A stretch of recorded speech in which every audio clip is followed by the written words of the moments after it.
Let's start with a serious question. Do you believe in ghosts or spirits? I'm a fan of the horror genre. I mean, they're fascinating, okay?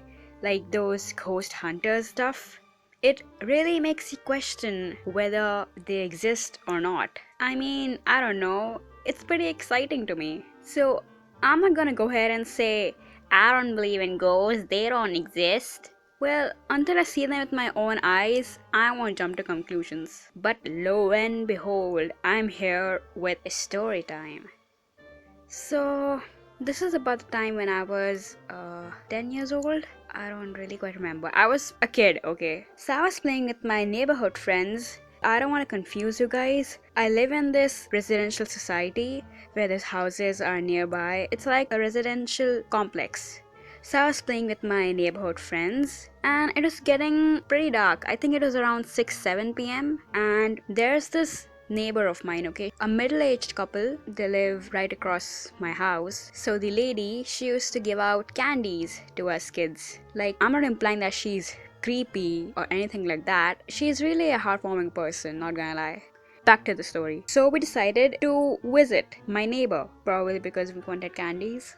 Everyone was on their way to the house, but one of my friends was lagging behind, so I decided to accompany her. While we were on our way, okay, there's a little lane which goes towards the other side of the society. Like there are different corners, right? So there was another lane. I'm not really sure how to explain that. In that lane, there's an abandoned house. I don't know for how long it has been abandoned. I think even before I was born, I don't even know. So my friend and I, we were just walking around slowly and we noticed a dark figure standing at the end of the lane. It's up to you if you wanna believe it or not, that figure was of a man and he had a twisted or crooked neck. Okay, his neck, or you can say his head, was tilted towards his shoulder. Okay, he looked like this. And holy shit, I'm not joking. He just stood there, okay? He just stood there and he wouldn't even budge. He just stood there like a statue. And that street was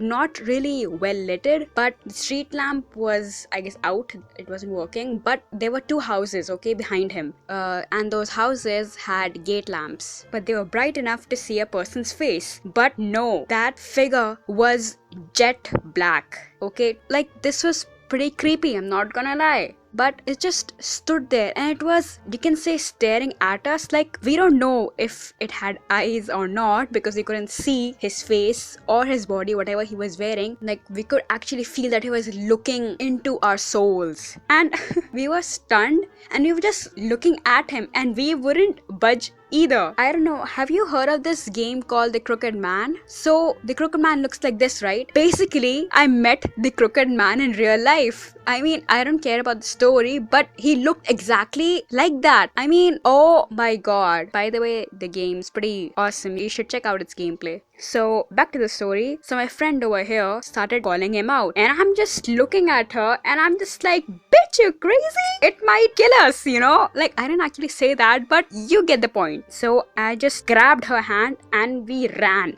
Okay, we just ran. All that happened, we ended up meeting my neighbor and guess what? My friend and I decided to go back to check on him.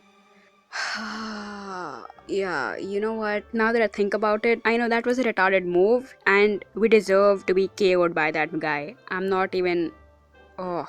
So, since that night, I started associating that figure or man, whatever, with that house. Like, maybe something must have happened to him over there or blah blah blah. I started imagining stuff. But since that sight, it haunted me for weeks, maybe months, and I couldn't even sleep because I was scared. Okay, I was scared that he might just pop out of nowhere and just karate chop my neck. And he even appeared in my dreams multiple times, which is pretty fantastic, you know? I mean, as if I wasn't paranoid enough. Just kill me already. In conclusion, I do believe there's some sort of unexplained presence lingering around. Well, now that I've talked shit about this guy, I won't be surprised if he appeared tonight or anytime soon. If I stop making videos, just assume I'm dead. Mama. And that's it. That was my story of my encounter with the Crooked Man. And And that's it. If you enjoyed this video, give it a big thumbs up. Subscribe if you're new, and I'll see you in the next one. Goodbye.